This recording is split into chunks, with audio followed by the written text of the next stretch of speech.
The night is dark. You lie there with your 4 companions after having been ambushed by a man who called himself your rival, Arnold, now nothing but a mess of shattered pulp tied to a wooden post of your making. The old camp is jealous. You have advanced far too quickly up the ranks, attracted far too much attention, and have unsurprisingly made a host of enemies. Yet after this night they will all know the cost of messing with your party. You have crucified Arnold. You have destroyed his party with extreme prejudice, their gore and viscera liberally splattered across the filthy roads of the old camp. Many buildings set on fire during the fierce melee, their embers floating through the air, lending the warmth of a fever dream to this eventful night. A contingent of guards lies behind you and your group. You're all in big trouble. Well, boys, if I got us killed, then, oh well. We all fought well. Do not worry, Kulovis. I believe we can maneuver out of this. Let's go, all of you. The ore barons want to talk with you. You leave Arnold's cadaver exposed to the sight of the hundreds of convicts having come out of their grimy shacks and ramshackle hovels to desperately put out the fire before it consumed what little they had. The road to the castle is grave and solemn. Rows upon rows of curious men and women flank you as you descend down the broad dirtway of the old camp towards the black and foreboding castle in the distance, covered in the pale moonlight of the lady's corpus above. Flickering torchlight dances across the crenellations of the tall, dark walls you approach, carried by stone-faced men in blood-red armor. Raven the Shittimite is waiting for you in the courtyard. I'm about to get my ass chewed. Guards have got the torches. You quickly pull out a flint and tinder and light a torch. Alright, boys, let's go. It is the dead of night, yet the castle is abuzz with activity. It seems everyone is awake. Rich the Shadow chuckles as you walk past him.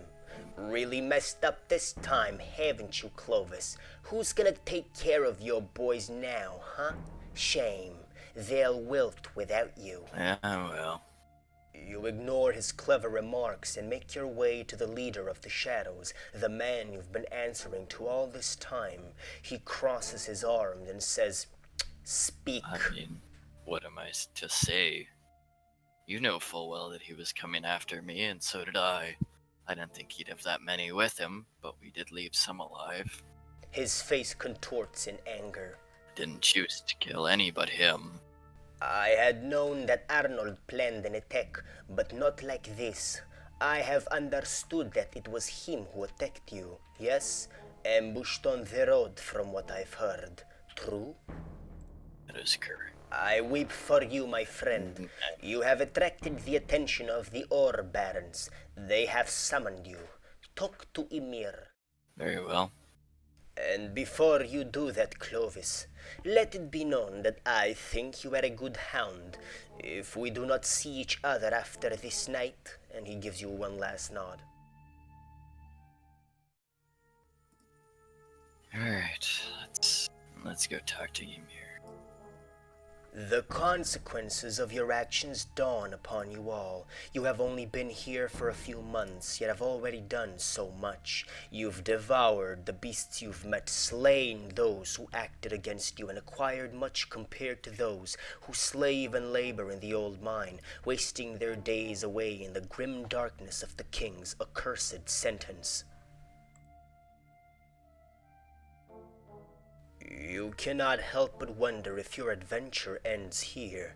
You all approach the gargantuan shape of what can barely be called a man, the most immense person you have ever seen in your lives, towering far above you. Fucking hell, big. You follow Ymir. Alright. The big man says in a booming voice as he starts stepping up the stairs towards the interior of the castle. His footsteps shake the ground. Your You're all taken to the inner castle, a place where only the most important influential figures of the old camp are allowed to enter. You've been here before, Clovis, accompanying your bygone friend Drew in an attempt to desperately contact the fire mages, though that was months ago when Drew is gone. This achievement is not one any of you savor now. It seems as if death draws ever nearer. You feel cold, as if feeling the end of something approaching, yet maintain your nerves to the force of your comrades in arms, killers and friends you've made your family. A big man Emir stops and says, Yes. "Go done inside. You go in." You make your way into the most ornate and imposing room you have seen since stepping foot in the Ore Valley. Around a rich oak table lie several men dressed in exquisite clothes, talking in a conspiratorial manner by the base of a raised dais, atop which lies a throne that carries a man you haven't seen yet already know. Godun, encased in a thick suit of red steel and with a keen greatsword lying by his side, leans forward from his throne as if to inspect you. "So you're the one caused all this trouble, Clovis, isn't it?" "Good. Then the rest of you is Duncan, Rashid, and Albrecht, though there's one of you missing. Where is the other one, The black one." Don't know where he slunk off to, actually. I believe he might still be helping with the fires. "Does not matter. He will make his way here sooner or later, lest his head be slapped atop a pike on my walls. Well then, I would have cut all of you down right now, were it not for my sweet Amira speaking in your favor. So then, do not let anyone say Godun is not lenient. Tonight, I might be merciful. Tell me, lad, why did you set my land on fire, Well, I, for one, am not actually the one to start the fires. We were ambushed by Arnold and his gang, and Arnold used a firebomb on us. We then proceeded to finish the fight, and then go about trying to save what had erupted. So Arnold is the one who initiated the fight. The reason does not matter to me as much as it does that you've burnt buildings in defending yourself. I would rather you die like a pig on the cobblestones than ruin my land trying to protect yourself. Yet tell me, these men you have with you, they're in your command, aren't they? Tell me about them. I have. That is correct. Well, Duncan there, the newest member, he is our archer. I've been told he's not only well with his great axe, but he's also very skilled with the crossbow, though we have yet to acquire him one. Rashid there is our spearman. He carries his halberd with pride, also smith that. Albrecht there is our closest weapon wielder. He carries a maul and a parrying dagger. A flail.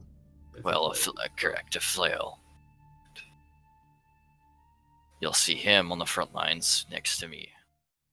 So you're all fighting men. Of your exploits I've heard, make sure of that. Kidnapped by harpies is what I recall the most, yet Raven tells me you've accomplished far more than just losing. To slaughter your companions would be a waste, I would say. Your vim and vigor could be put to good use. I will give you all a chance. You will be made a shadow, Clovis, given that you pass Raven's trials. Talk to him about this. He will tell you everything you need to know. As for the rest of you, you don't belong to any of the camps, and yet you've wreaked havoc across my territory. This night I will forgive you, and the throes of death you will not suffer. You are free to leave with the knowledge that misstepping in this manner again will lead to a swift execution. Yet I will also extend an invitation. Join the camp. This one has shown you the resources we have at our disposal. The new camp is lawless, while the sect camp is insane. So don our red armor and count yourselves lucky. I have given you this choice. I wouldn't dare to say no to you, Godin. I will join the old camp.